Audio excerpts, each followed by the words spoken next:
getting your first 1,000 subscribers and 4,000 watch hours are two really significant milestones for YouTubers, because this is when YouTube finally recognizes all of your hard work and you become eligible for the YouTube Partner Program. So joining me today to share her wisdom on this is an incredibly inspiring YouTuber, Lauren Bateman. Lauren's built her guitar channel to over 200,000 subscribers, and now she is teaching others how to do the same with her full-time tubers channel, courses, and community. So whether you're joining us live or for the replay, thank you so much for being here, and a very warm welcome to today's guest, Lauren. Thank you so much for being here. Well, thank you for asking me to be here. Love it. It's so, I just have to say how, incredibly grateful I am to you for giving up your time to come and be here and share with everyone. Absolutely. It's so lovely. I'm so grateful. Yes. So to get us started, it would be so wonderful if you could please fill us in a bit on your backstory, Lauren. How did you get started as a musician? Yeah, I mean, in full transparency, I started as a failed musician. I started on piano and absolutely hated it because of the sight reading. It was horrible. And then my sister bought me a guitar when I was 16. And my mom said, "Don't waste your money. She's not going to do anything with it. Like she's just going to waste it like that. Not, just like I did the piano lessons." Well, Mom, guess what? No. So we still tease Mom to this day, but I did a lot with the guitar. But that, I just always loved music. I didn't go to school for music. I have more of the traditional path. My background is actually in biology. I have a degree in biology and a degree in archaeology. Wow. I did a double major, and so I'm just a science person. And I worked for a pharmaceutical company for many years in cancer research, and decided one day that I wanted to do something different with my life, because I was doing a lot of computer work, which is funny because I'm back to doing computer work. But I just didn't feel like I was living up to my potential. So I started doing some research on Google, how to phase out of your job to do music, because I just always loved music. It was something that I kept coming back to. Still hadn't had a guitar lesson yet at this point, but I'm like, I can do this music thing. And when I was 27, I quit my job at the pharmaceutical company and I started teaching guitar privately. And that grew into a couple music schools here in the Boston area. And I moved from teaching more to managing. And but I miss the teaching aspect of it, because I miss people. I like people, and I like interacting with people and seeing them have those aha moments. So I was like, well, how can I teach, but not requiring me to be I have to be in this building on Monday from 2:00 in the afternoon to 8:00 at night. My schedule, I do other stuff outside of teach guitar. I do real estate and other things. So my schedule changes quite frequently and very rapidly sometimes. So I needed that flexibility. So I said, let me try this YouTube thing. I had done some stuff years before, but never really got really serious about it. And I was like, let me just try YouTube and let me see what happens. And, here we are. Last week crossed 200,000 subscribers, and congratulations. Thank you. Thank you so much. Yeah. I mean, it's crazy because it took me forever to get to that first 100,000. It almost feels like, that first 1,000, because I know the show is all about the 1,000. It's like, it takes you a long time to get to that first 1,000. And then you're like, great. And then kind of you have these other milestones, but then it's 100,000 is the big one. And then it's I just hit 100,000 again, in less than a year. So it's so it's that, exponential growth at this point. It's fun. I love it. It's great. Yeah, I was really amazed by that. I first came across your videos during Grow with Video Live at an online virtual conference. It was so awesome to be able to watch that from Australia and we were all online last year, actually, weren't we? We were. And it was amazing hearing your story, and that it took a good amount of years of work to get to 100,000. And now you are, going up by when I wrote my things about this. I was like, wow, 200,000, that's so amazing. And then I looked back again today and you got another 1,000, like overnight. Yeah. Like, that's so incredible. This is the flow season too, so. Yeah, that's so awesome. Everyone who is watching, would love to know, where are you watching from? I am in Adelaide, Australia, and I saw we have some greetings from Iowa. That's very exciting. Thank you so much for being here. We have Maine, USA. We've got Fit Dad Chris is in the house. Hello. I know that my wife Nina is in the lounge room over there, so that's very, very nice. But yeah, let us know where you're watching from. Oh, we've got some Chicago happening. Thank you so much for being here. And also, I'd love to know where everyone is at on that journey to 1,000 subscribers. Have you reached it yet? Where are you on your journey? It'd be very, very cool to know. I'm almost at 600 subscribers, which is very exciting. Yeah, that'd be great. We got some. All right. Australia here. We got Gold Coast and another person from Adelaide in the house here. Hey, Karen, Joel Fortman. I can't even say where you're from. I'm so sorry. Karen, this is my mum, and she is in Strathalbyn, which is a very hard word to say. Like, I'm not even going to attempt that one. We got Shannon in Indiana. Welcome. Hey, congratulations. 510 subscribers as of today. That's amazing.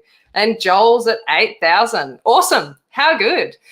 Well, yes, we'll jump back into some of these questions. And if anyone has any questions as we're going through, we do have some that have already come through that we're going to go through. But if you want to know anything from Lauren, pop them in the comments and we'll get around to answering as many questions as we can.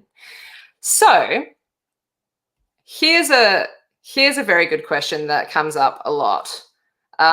How long did it take you to get to 1,000 subscribers, and how much work was involved? I've added that bit because that's a bit that I think kind of gets a little bit missed. And it's funny because when Claire and I were talking earlier, we did like a pre-show to the show. You know, when I look back and I think about it, I felt like I did a lot more work than I did, you know, comparatively speaking.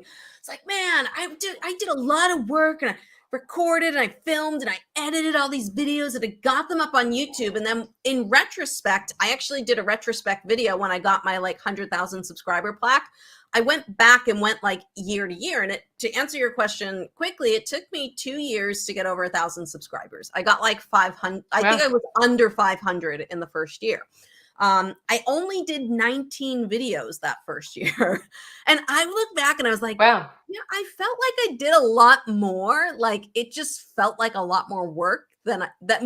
Like, now I'd be like, oh, whatever. I do 20 videos. Like, I do 8 videos a month. So I'm like, you know, I get almost 20 videos in like 2.5 months now. But I'm just like, man, back then it just felt like it was a lot of work, because in the beginning, you're wearing all the hats. You're doing the editing, you're doing the content, you know, everything. And I have a team that helps me now with a lot of the editing and stuff, but you're doing all the work. So it feels like a lot of work, and it is a lot of work. And you know, I always tell people, it's like, well, how frequently should I post? And I'm like, you know, as frequently as you can.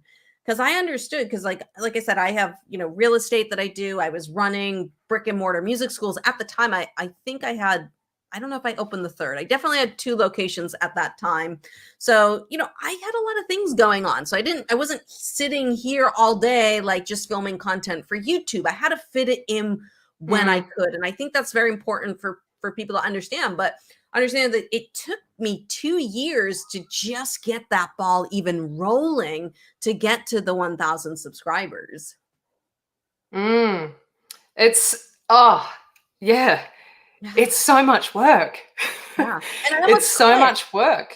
I almost quit after, like, I think I took a break after the first year, and I think I almost quit after the second year. I was like, this is a lot of work. for like Yeah. nothing. Yeah. We just actually had that question come through. I'm not sure if you saw that pop up. Did you ever think about Yeah, giving up? twice. I almost gave up twice. Like I said, I think it was kind of somewhere like a year and a half in to 2 years. There's like if you go back and you look at my analytics, there's like this big space of like 6 months where I didn't post a video at all. And it's Wow. very interesting because if we go back to quantity of work, I think in my second year, I also posted only about 20 videos. So again, thought I was doing a lot of work, but wasn't. But the interesting thing happened at the end of that second year. So my first video went up for the guitar lessons. I think it was April 1st or very end of March 2017. And within that, I recorded another video and I released it sometime in June. It was one of my first videos that I ever did. Well, in 2019, during one of these sabbaticals where I was getting married too. So I was kind of like focused on getting married and, planning that, the honeymoon. So there was a 3 or 4 month period again where I didn't post anything because I was just so busy. And then when I came back from my honeymoon, when I was in Italy, I was gone for a while. I wasn't on YouTube checking my YouTube channel. I was in Italy. I was doing other things, drinking wine, exploring. And I came back, and within a week or two of me coming back from my honeymoon, one of my videos went from like 20 views a day to like 5,000 views a day. Wow. And I was at the point, I literally was just like, I'm just going to let this coast and see what happens. Like if things grow. And that happened. And that was like a huge wake up call. I was like, holy crap, I really have to take this seriously now. Like this is it happened. It took 2.5 years, but it happened. So it was crazy. Yeah. It's so incredible how that can happen, how that happens. Has anyone who's watching, has anyone had that happen yet? I'm still waiting for that experience on my channel. Most people I've talked to who are successful YouTubers tell me it usually happens in that 2 to 3 year time frame. Almost everyone I've talked to who's had an experience like that, they're like, yeah, somewhere around like my 3rd year. It's always like the tail end of your 2nd year going into your 3rd year. They're like, all of a sudden, just one of these videos takes off out of nowhere. And it's always the one you don't want to take off because it looks horrible. Like this video is like grainy. I did it on my phone. It's dark. I was like, oh my God, this is the one that takes off. Like probably one of the worst videos film-wise on my channel, but it was the content that people really liked, not the film, obviously. Yeah. And what were you filming that one on? So that was, do you remember? Yes, it was one of my quintessential ways that I taught because I always, I specialized in teaching older adults. So I would always break chords down into very, very simple forms. So they were my easy chords for playing songs. And that's what the video is about. 4 easy chords to play thousands of songs. So, it was just a great video. It was a great video. Yeah. And, I don't even think the title was that good, but I think the thumbnail had way too much text on it. And that was what the thumbnail said, like 4 chords to play thousands of songs or something. So I think that helped spur it along. And then once YouTube was sending it out, it was getting tons of engagement. People just being like, oh my God, I didn't know we could do this. This is amazing. You've helped me so much. So it was just, I think it was just a breakthrough video. And I think those are the videos that do best. They're those videos that someone goes, I didn't know you could do that. Like the light bulb goes off for them. Yeah. Do you think that YouTube goes, all right, this person's been doing stuff for a few years now. They're probably about to quit. Let's give them a little bit of a boost. Some juice. Yeah. I don't know. I don't know. I think because it's interesting. Because like I said, I thought I was doing a lot of work. And when I look back in retrospect, I really wasn't. I only had maybe 50, 60 videos up at the time. I do more than that in 1 year now. But I was just like, wow, I thought I was doing so much more work.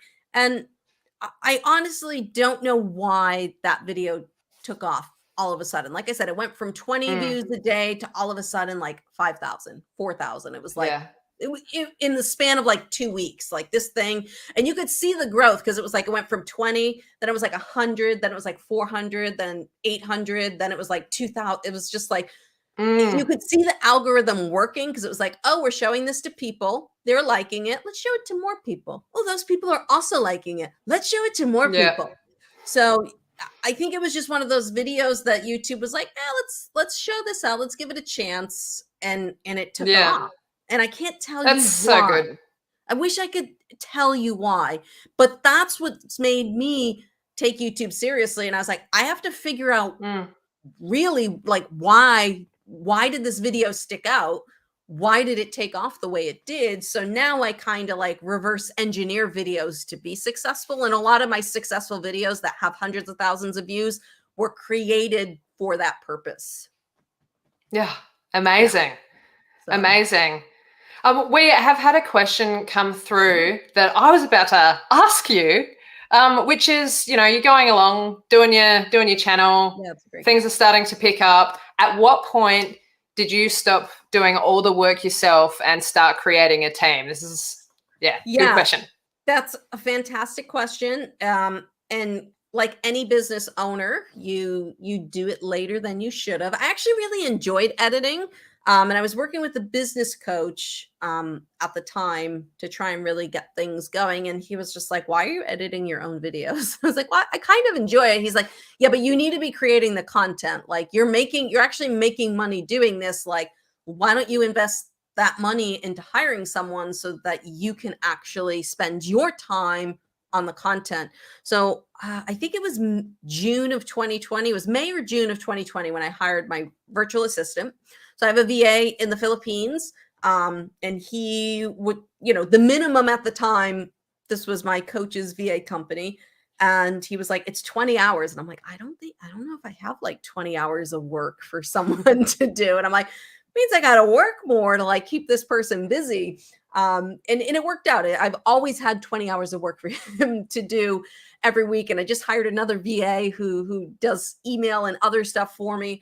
But I think you get to that point where your channel starts making money. Like Claire and I were talking about, like, when do you start upgrading your equipment and you get the fancy camera? I didn't have a fancy camera for the first 3 years. I used a phone or like a Zoom camera. Now I have, a nice Canon, and I bought like really nice lenses, and I have lighting and lapel mics. I didn't have all that stuff in the beginning. So I think as you start going and making money with YouTube, you just reinvest that money. If you have the ability to take all the money you're making and reinvest it back into what you're doing, you will see that growth grow faster. Now, if you're someone like you are depending on YouTube as an income source, as a real income stream, it can be hard to do that. But if you have another job like me, I still have my music schools. I was making money. I was just trying to live off of what I already had and was reinvesting back into the business to be like, okay, cool. Yeah. Like, all right, I've got money. Let's hire a VA. Let me decrease my workload so that I can actually enjoy the process. So that would be my first recommendation, is finding a VA that can do some video editing. And, if you can find someone that fits with your budget, awesome, go for it. It's going to take a lot of stress off your plate, because editing, everyone tells me like, I hate the editing. It takes so long. I hate the editing. And it's like, if it takes you 6 hours to do a video, like, hand that off to someone else. Maybe they can do it in 4 because they actually edit all the time. Maybe they can do it in 4. And now what could you do with those extra 6 hours every week? You could probably record another video. And that's how I went from doing 19 or 20 videos a year to doing 100 videos a year, So. And what are some ways that you could suggest people, like if they're at that stage of wanting to hire someone or outsource some of the work? Do you have any recommendations of ways to even find someone for that job? The best way is these are kind of like a lot of the recommendations I've heard, and I've done them too, is that you go to a place like Upwork. Upwork is a place where you can hire contractors or virtual assistants, and you hire 3 or 4 people for the same job. So here's a video. I want you to edit it in this style. And then you go through and you watch all 4 of those videos, and you see which person like hit the mark, and maybe none of them do. And you go through the process again, but maybe one of them actually you're like, oh, I can live with this, with maybe like a couple feedback tweaks that I would give them. And that's what I would do, you know, do a video.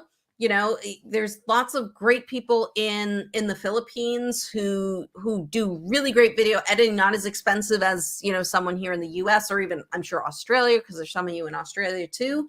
And you can hire them to do a great job and save you a lot of time. So that's usually what the recommendation is. Hire people. Hey, here's a video. Make it a short video. Don't give them a 20-minute video. Make it a short video so it doesn't cost you a lot of money. Make it a short video and be like, edit this video for me, hand it back, and give them direction. Because the thing to be successful with a VA, you have to give them very, very specific directions. You really have to get good at doing that. So if there's a style you want them to follow, like, hey, I really like the way this video creator does it, include a link to a video and be like, I want you to edit this in this style, and then see what they produce and choose the best. Oh, that's awesome. Yeah. That's awesome. That's such good advice. Yeah, because it's so hard to, it's very hard to know where to start. And that's amazing. I'm into it. I'm really into the ideas. And would you say, like, because I know a lot of people would want to try and work with someone that they already know. Yeah. Is there a reason why you would prefer to work with someone that maybe you don't know? I mean, for me, sometimes, you know, I've always been a business person. So if I can find someone to do a good job cheaper, I will do that. But that's where the testing comes into place, because, you know, you don't really know anyone. You can't really trust them yet. You could go out and find a company that does VAs. So like the company I work with, but it's more expensive, but, you know, at least they've vetted people. You know, you're probably going to get someone who's dedicated to doing what they're doing. So you could reach out to a company that specializes in placing VAs, and you're more likely to find someone that you know will be successful, but understand that it could cost you a lot more money to do that. So everything's trade-offs in life. You have to pick and choose what you can accept and what you can't accept. Yeah, for sure. Joel has just asked an interesting question. Notice you don't have any advertisements enabled. Interested to hear why no ads. Do you not have ads enabled? Oh no, I do. Some of my things don't have ads. So sometimes, like, if I get hit with copyright strikes, or not strikes, like copyright demonetization, sometimes I turn the ads off to make it a better learning experience for the students. Because honestly, I make most of my money through courses. The ads are like the cherry on top. I didn't start YouTube for the YouTube ads. I mean, that helps. But there are some of my videos where I just turned them off.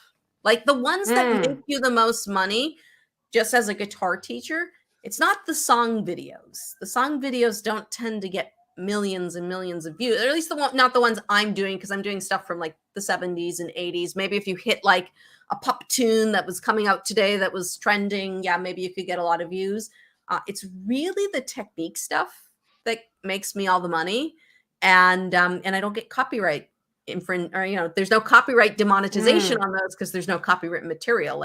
So I focus my ads more on the technique stuff.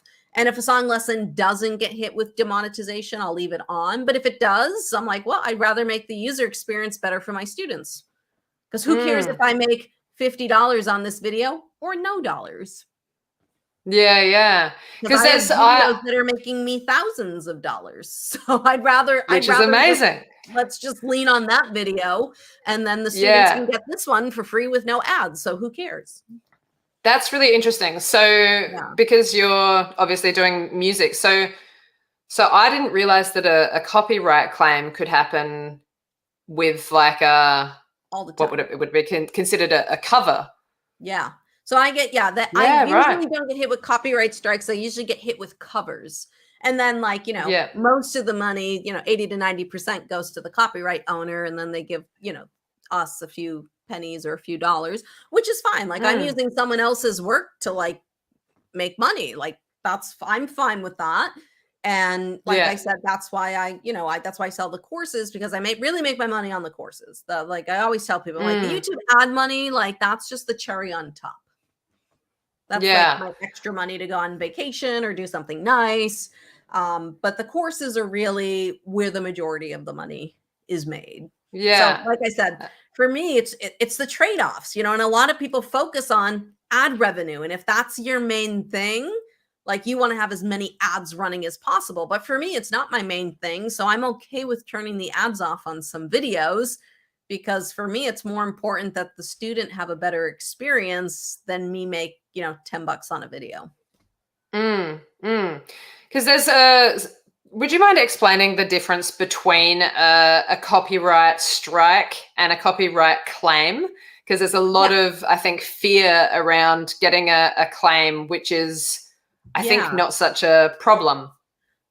Yeah, so there's three levels of copyright. The first is demonetization, where a copyright owner, say I did a Beatles song, and you know whoever owns, I think Paul McCartney actually owns the Beatles masters now, but so they're saying, hey, the copyright owner has decided that you know you are performing their song, and I don't have a legal license to do that.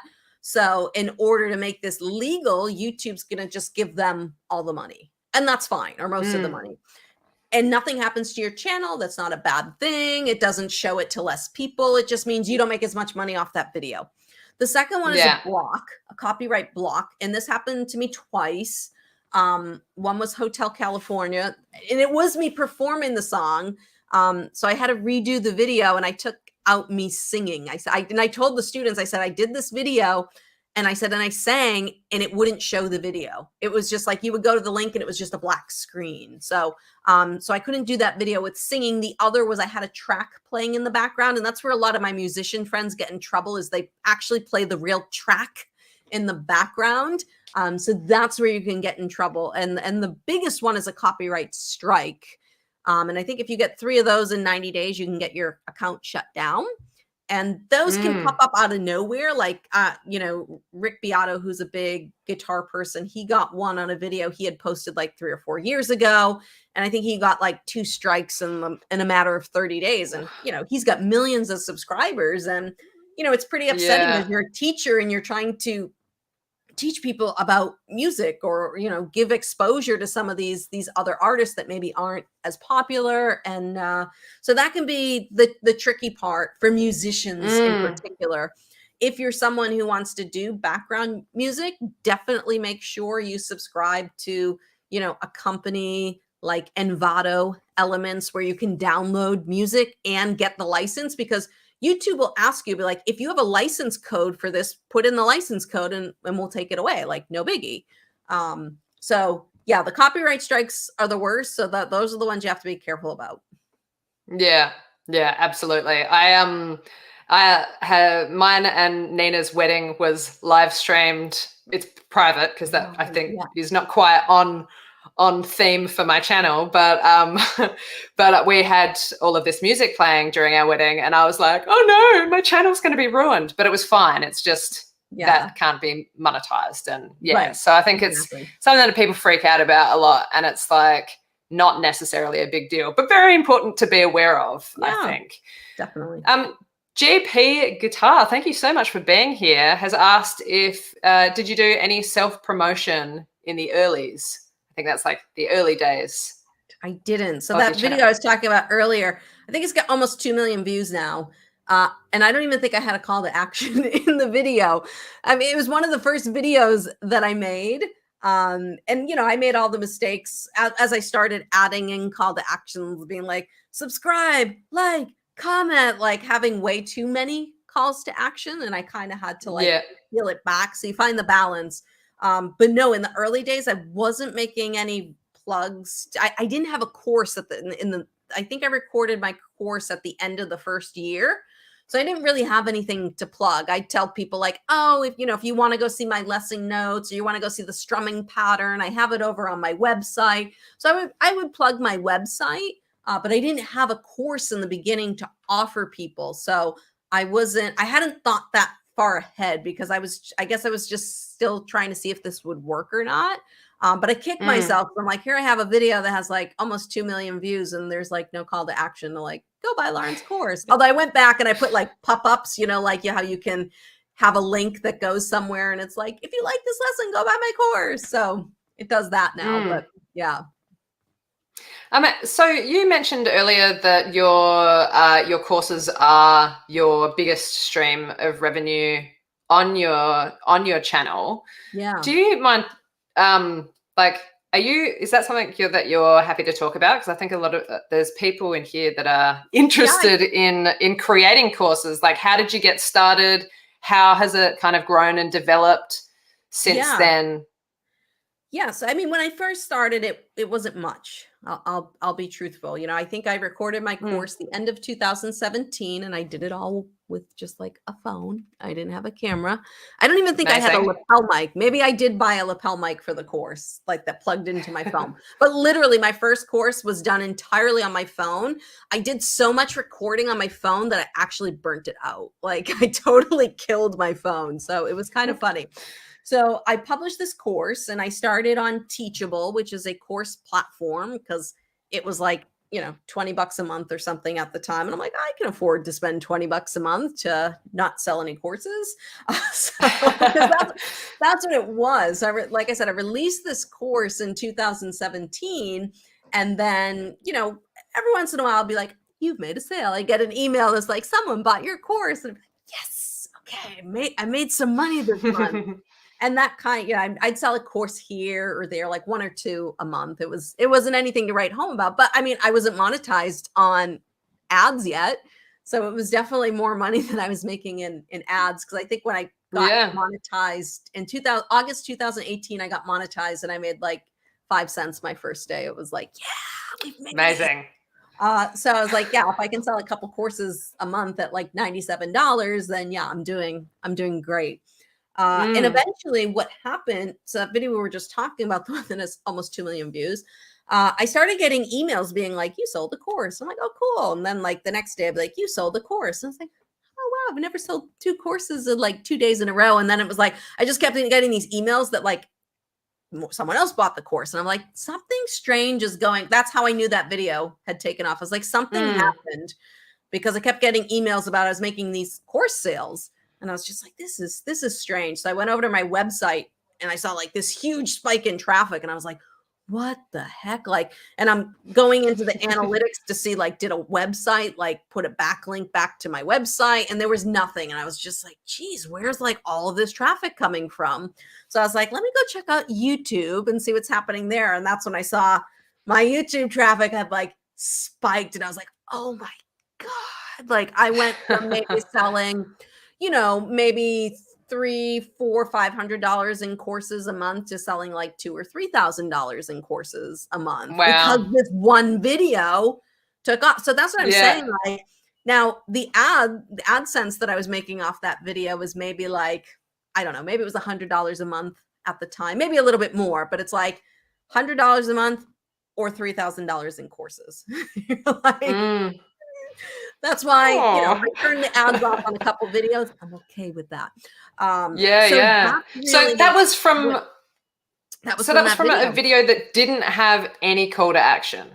Nope. So it just goes to show you. I probably said, you know, if you want more information, go to my website. I probably, I mean, I'd have to go back and, because I went back afterwards and updated the description, because at the time when that happened, I didn't even have a link in the description that I had a course or anything. So I went back to the description and I updated it. I mean, my description was like, hi, I'm Lauren. Like, here's my video. It was like, I'm like, oh my God, I got to change this. So I did eventually put a link that said like, hey, I have a course, but initially I didn't. And I think people, this just goes to show you the power of social media in general. I helped people and they were like, who's this Lauren Bateman person? Like, I really like her. And they either went to Google and typed in my name or Lauren Bateman guitar, whatever they did. And they went over to the website and was like, oh, she has a course. Let me go check. I'm just assuming this is what happened, because I didn't have a direct link to the course. Because I think at the time you had to be monetized to even have a link go off your video. So you couldn't even put a link out to a website to promote until you had 1,000 subscribers at the time. So there was no link in that video to say like, go over here and buy something. So I really just think it just goes to show you kind of like the law of reciprocity. If you help people, they become interested in you and they will go find you. Try to make it as easy as possible to help them find you. But it just goes to show you, like, people were looking for me, which also tells you that if people are looking for you, you have to have a place for them to go. So one of my biggest recommendations, you have to build a website in conjunction with your YouTube channel. They work together. Yeah, I will do that later today. Yeah. No, little bit of my background. I've been in, I don't want to say e-commerce. I've been in the internet business for a while. I actually started, I think it was 2007-ish. I started building informational websites, and I was making money off of Google ads. I was making thousands of dollars. I was probably making $4,000 or $5,000 a month off ads from these websites. I was just making, I had like a fitness website, and I didn't even have a music website. Go figure. But I had these websites, and they were generating income. And then for those of you that are IT people, you will understand when I say Google came up with an algorithm change. It was called Google Panda, and it drops the bottom out of a lot of online businesses that were doing what I was doing. So I went from like $4,000 or $5,000 a month in ad revenue to like hundreds. So I learned my lesson from that, understanding, like, I have YouTube, but if YouTube shuts me off tomorrow night, I still have my website. Yeah. Still on my website. I still have my mailing list. I still have my community. Because when that happened with Google, I wasn't collecting people's emails. I didn't have a mailing list. So it was basically when they shut off the traffic, my business shut down. So huge. That was an important lesson to learn, a very hard lesson, but I'm very grateful because it made me lean more into my teaching business, which is how I'm here today. So thank you, Google Panda, for crashing and burning so that I could learn a valuable lesson about business and having all your eggs in one basket. That's such a brutal lesson, but I'm so grateful that you learned that and you're sharing that with us so that we can learn that without having to go through it. YouTube's great, but build your brand with it. You got to get people off of YouTube onto your own website and say, hey, if you want to hear more from me, give me your email. I'll stay in touch with you. Create a Facebook group so that you can, this way, if Facebook goes down, I still have YouTube. Because do you all remember, didn't Instagram and Facebook go down for like 24 hours? And everyone lost their minds. I was on the trip and I was like, I can't get on my Instagram. This stinks. And everyone was like freaking out because Facebook and Instagram shut down. And people who were doing all these ads to get them revenue over to their courses, at the time, I wasn't even doing all my stuff was organic. Even still, it's mostly organic. So all these people were losing money because Facebook and Instagram shut down. And I'm like, I'm doing fine. YouTube's still working. We're good. And if not, my website would still be working. Like, you got to build in multiple spaces. Diversification is a good thing in the social media. Did you want to share about your Facebook group? Yeah. Because I know people ask me all the time about creating communities. So I do have a full-time YouTubers Facebook group for people to hang out and talk a little bit about YouTube, and I hang out in there. But I do have, a guitar group on Facebook. I also started kind of like a private community in Kajabi as well. So I use Kajabi now as my course platform, and I just interact as much as possible with people because people want to spend time with you. When they get to know you, when they get to like you as a brand, they want to see like pictures of me going to the Grand Canyon, or they want to see me walking the dog. Like, they become interested in who you are as a person. Now, again, trade-offs, there's pluses and minuses to that. But, I try to share a lot with people and give them more. Like, what I give them things they can't get on YouTube. I'll share, like, I don't have it here, but I got a new guitar a few months ago, and I went and shared that with my private community. I didn't, I eventually shared it on YouTube, but they got to see it first. They got to watch me open the box, and take it out and play it for the first time. So those are things that I think are very important, is building a community behind what you're doing, because people will have questions. Just like here, you guys are asking questions. Like, how awesome when you're trying to learn something would it be to ask a question and get an answer? Yeah, from for someone that example, you trust, right? So speaking of questions, we do have a bunch in here. yeah. This is a very practical one. Do you keep a backup of all of your videos? Yes and no. I mean, I have all the edits for my editor on Dropbox. We do everything in Dropbox. But I also understand that my equipment is going to evolve and technology is going to evolve. So, you know, I probably wouldn't want to go back to any of the footage from 2017, 18, 19, or 20, because my camera is so much better now. So yes and no. Do I have the footage? Yes. Would I ever go back to it? Probably not. Yeah. So take that with a grain of salt, but we do keep footage for a very long time. So all my course footage, I have that backed up. It's in Dropbox. I have hard drives in here. So I have hard drives with courses. So everything is backed up and double backed up when it comes to my courses. But my YouTube content, not so much. I mean, it's a copy is kept on YouTube, and then we do have the edits in Dropbox. But again, would I go back and edit the footage that I recorded on my phone in 2018? Probably not. Yeah, totally. Yeah, it's nice to just feel like it's there. But yeah, it's like, you know, I've got about 50,000 photos and videos on my camera roll on my phone that I will never look at. Never in my life. You know, when I started doing this year and last year, I went back to some of those videos and I re-recorded them because I'm like, well, when I first did it in 2017, I had 1,000 subscribers, or, you know, I have maybe 200 subscribers. Like I have 200,000 now. Do you think there's people when I release this video that more people are going to see it this time around? Yes. So I've gone back and actually re-recorded a lot of my old lessons from 2017, 2018. I actually redid a high definition version of that video that has almost 2 million. And that high definition is also one of my most popular videos today too. So it's like, I have two videos. They're almost exactly identical. I think I added a little extra bonus onto the new one, but they're literally the same exact video, teaching the same exact thing. One has almost 2 million. I don't know what the other one has, maybe 600,000 or 700,000. Yeah. So it's like you can repurpose this. If you have content that's good and you didn't really have a lot of subscribers, redo it because your new subscribers can see it. Yeah. Oh, that's so good. We had a question come through actually earlier about I'm trying to find it and I can't find it, which is great, but I can remember it because it's a really good question. Like, what are some ways that you come up with video ideas? So that's a really good one, going back and redoing stuff. Yeah, the research. Yeah.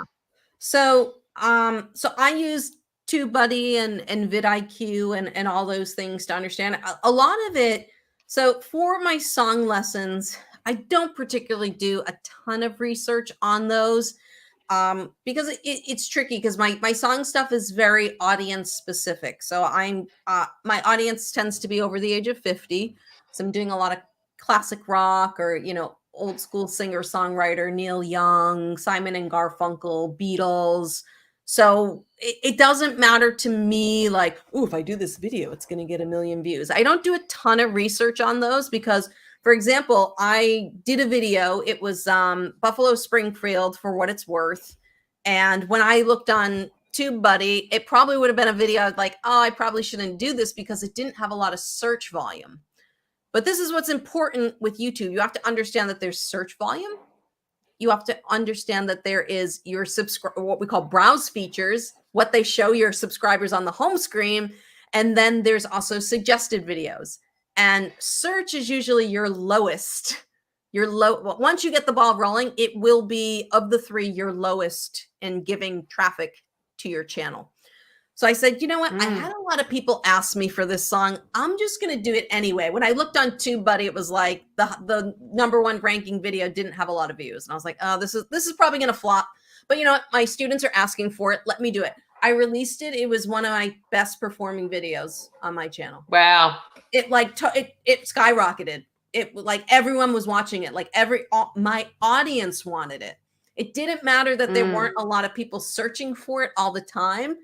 because my audience, because I really dive deep on my audience. When that video came out, everyone wanted to watch it. And it was like, holy crap, it got like 60,000 views within like, it went up really quick or something. And it just, it made me realize that sometimes relying just on search data is not a good way to pick videos. You really have to know your audience. Yeah. Usually what I'll do is I'll research, my competitors, and I'll see what videos they're putting out. Oh, they did a cool video on this and it got a lot of views. Is this something my audience would like? The answer is yes. Then I'll go do a video on it too, because I'll put my spin on it, I think this is a really good point that this person in your Facebook group actually made this point, that scoring high on TubeBuddy doesn't always mean tons of views, and scoring low on TubeBuddy, as you've just explained, doesn't always mean it's not going to do well. It's it's an interesting balance, and I think people, things are tools, and they help give you data, but you have to understand that you understand your audience better than an algorithm. The algorithm will figure out like who your people are and show the content to more people that are like your audience. But your audience, if I released an Ariana Grande video on my channel, it's probably not going to do very well.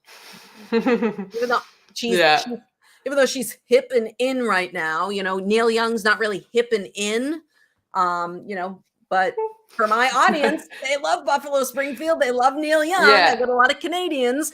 So, when I put out a Neil Young video, it tends to do really well because that's what my audience wants.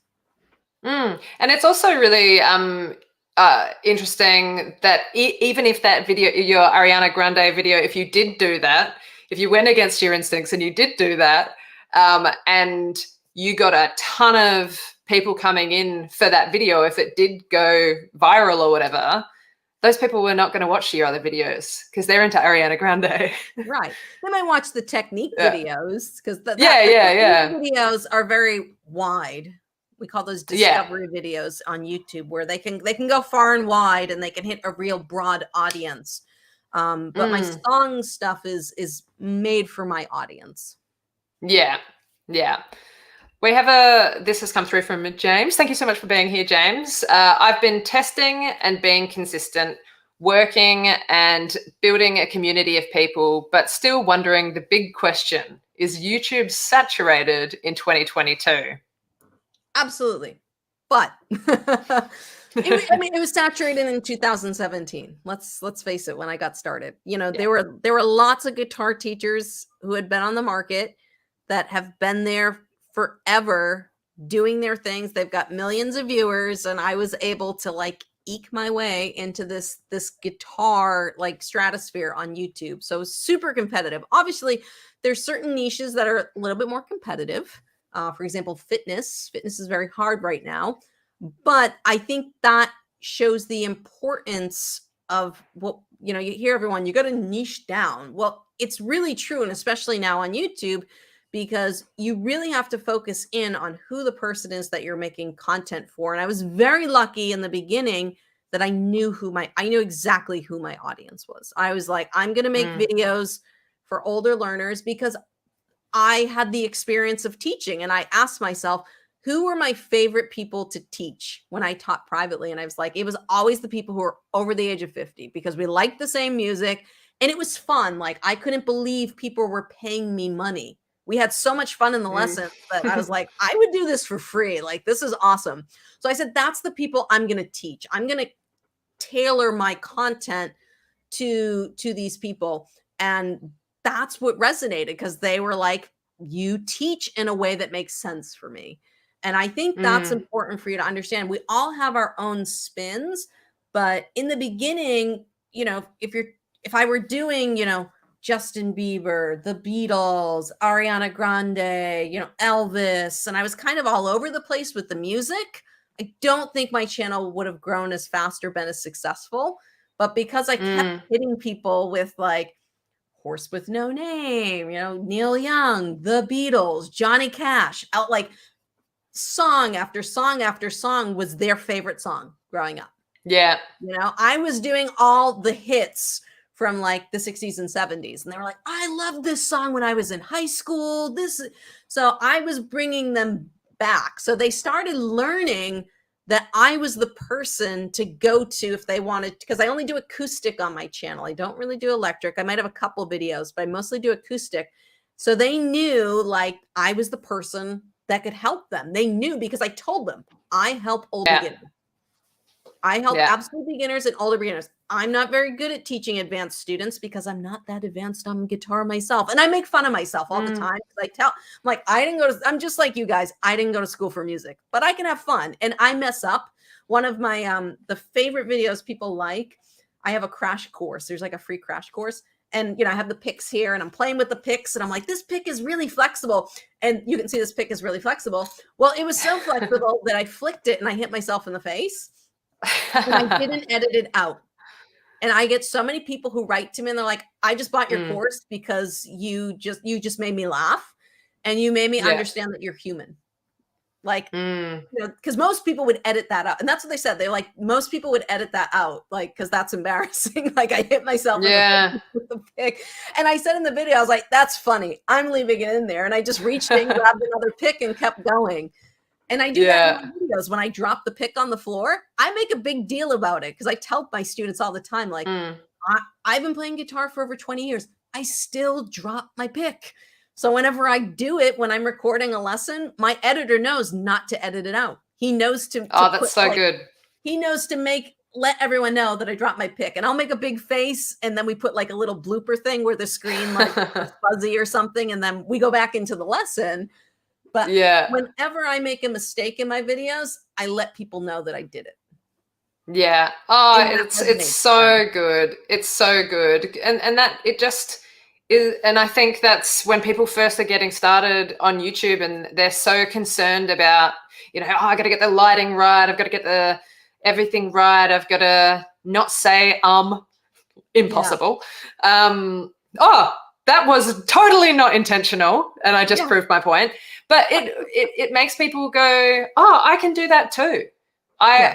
This is a human and I can do that too. And I always hope that I can, you know, inspire people that if I can have the wonderful Lauren Bateman on my channel, you know, you can too. If I can make videos about how to make a YouTube channel.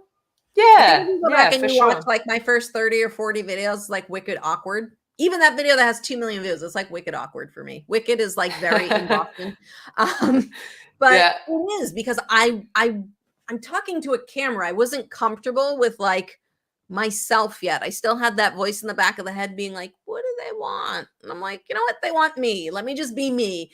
And the more me that came out and went into the video, the more people liked the videos because they liked me.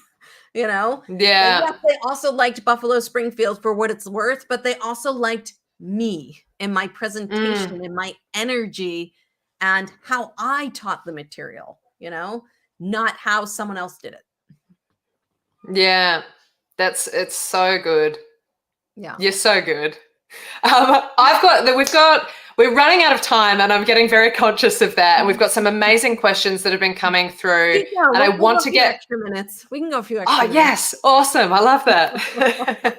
But I really want to make sure we talk about your YouTube Jumpstart course. So you've done such an incredible job of building your community and your guitar courses and everything.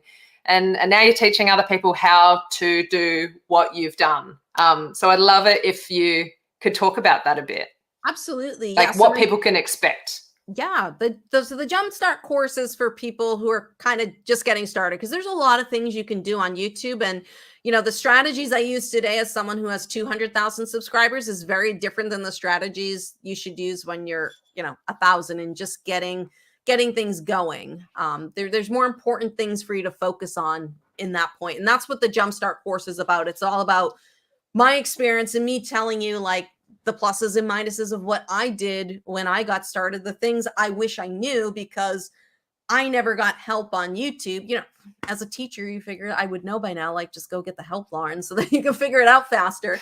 But I didn't get help officially until, 2020 when everything broke down. And I was just like, maybe I should really learn this platform. So you don't know what you don't know. That's the bottom line. And there's certain things that can help give you an edge if you focus on them, like really niching down. We talked about it here. Really understanding who that person is that you're talking to. Because I always tell people, like, male, female, oh, both, pick one. Too bad, pick one. Well, I want to do electric guitar and acoustic guitar. Too bad, pick one. And it's the truth, because that's what niching down is. It's not being the jack of all trades to everyone. It's being that specific person to someone. So we go over that in the course. Things to focus on, tips and tricks around thumbnails and titles, things that were important that I didn't really know in the beginning. How to do research. So going further into depth, like how to use TubeBuddy and stuff like that, and kind of the trajectory of my path and starting from nothing and how I grew my courses. So it's a really great kind of like 30 to 60 day jump start. It's a very simple course. I think it's about like a dozen lessons or so, and it has the workbook for you guys to work that through. But it's really what you need to get started with YouTube. Even if even if you have a channel already and you're like, well, I don't have 1,000 subscribers yet, this will help you start refocusing your channel on what you need to focus on. Yeah. Amazing. Thank you so much for sharing that. It's just seems like a bloody awesome course. Everyone check it out. Also, there are so many incredible videos on Lauren's channel, Full-Time Tubers, which all of this stuff is linked in the description of this video, by the way. So make sure you go over there and check that out. And we've got a question here from Terrence Fisher, who is an absolute legend and joined me last week for a chat. What's been your biggest challenge with being a YouTuber, and how did you overcome it? The biggest challenge was, I think, for me, focusing in on getting the work done. Like I said, if you're catching this later and you didn't catch the beginning, talked about how I thought I was doing a lot of work, but I wasn't. So I think that's the hardest thing, is coming up with a real schedule for you to do your work. I know for me, and just in my life, I tend to do most of my recording on the weekends because my weekdays get busy and I often get sidetracked, especially because my businesses are open. So I tend to do a lot of my recording on the weekends because it's the most quiet time for me in my life. So I know, like, I'm not going to record on Wednesday because it's probably not going to happen, or I'll, pick a day that you're like, you know what, I'm super busy, but on Sundays from 10 to 11, I'm going to do content. And that's what you do. And you be consistent about that, because that's what consistency is. Everyone talks about consistency on YouTube. And it's what I said earlier, do as much as you can in the beginning. But if you're like, okay, I'm going to commit 1 to 2 hours every Sunday to work on this one thing, then at least every week, like, that's your time. That's your time that you're going to focus on. So I think that's the hardest thing, is getting into a groove, a content groove. Yeah.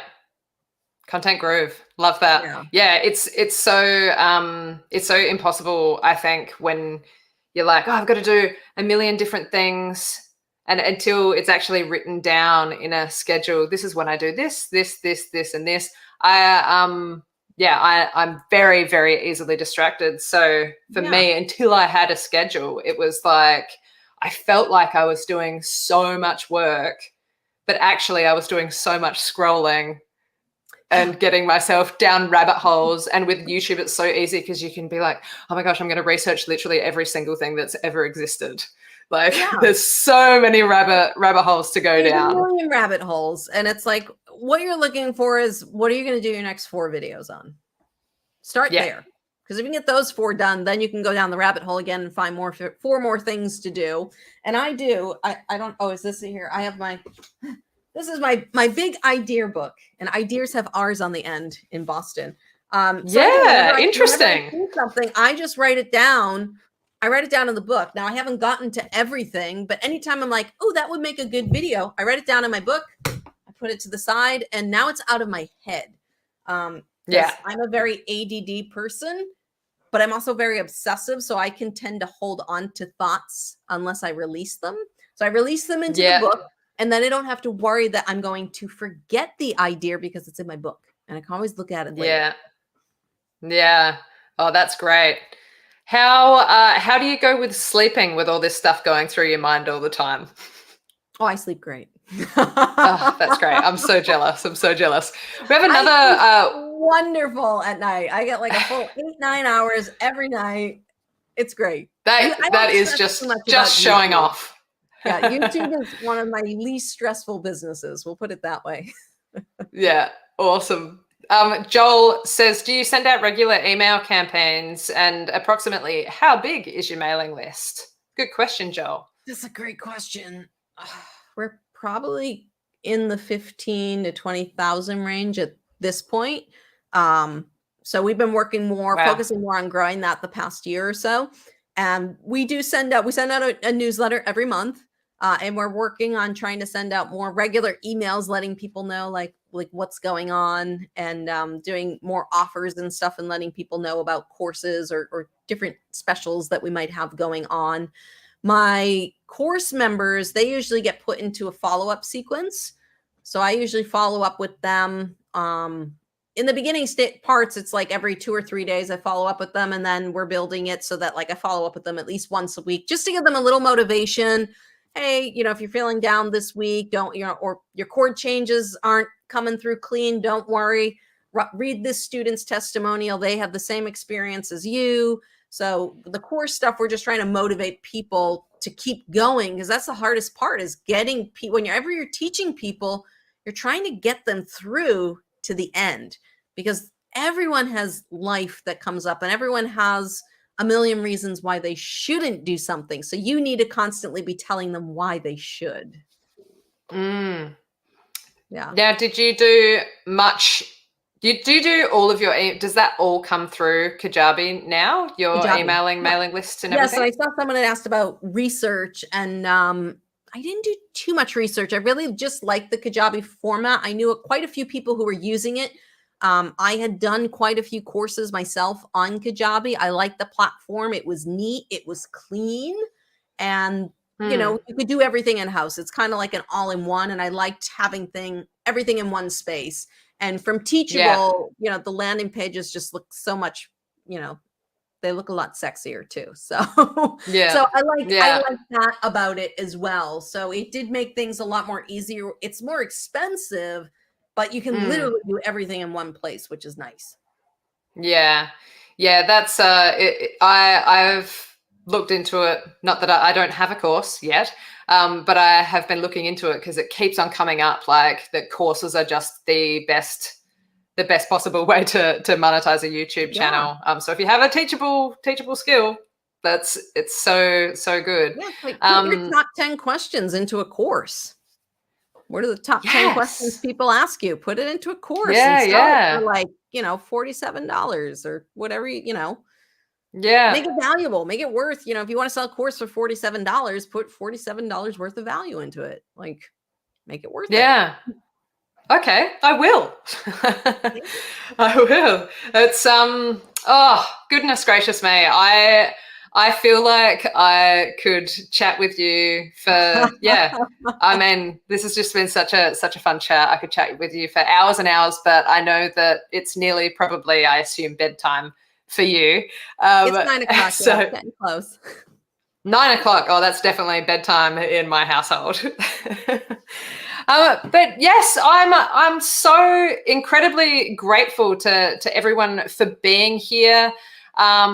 It's Carolyn. Thank you so much for being here. Oh yes, a little reminder from Fit Dad Chris to smash that like button, everyone. That sends out some positive signals to YouTube that other people are also going to like this, which is very great. And yeah, if you're interested in seeing more chats like this, there's a bunch of them on my channel already, and it's going to be happening more regularly. So make sure you subscribe here. Jump over and check Lauren's channels out as well. They're all linked in the description. And yeah, thank you from the absolute bottom of my heart. Thank you for being here, Terrence. Thank you for being here, GP Guitar. It's been an absolute pleasure and an absolute honor to have you here. Yeah, my pleasure. Beautiful. My pleasure too. All right. Thank you, everyone. Take care. Have a wonderful evening or day or whatever it is you're existing in, and we will catch you in the future.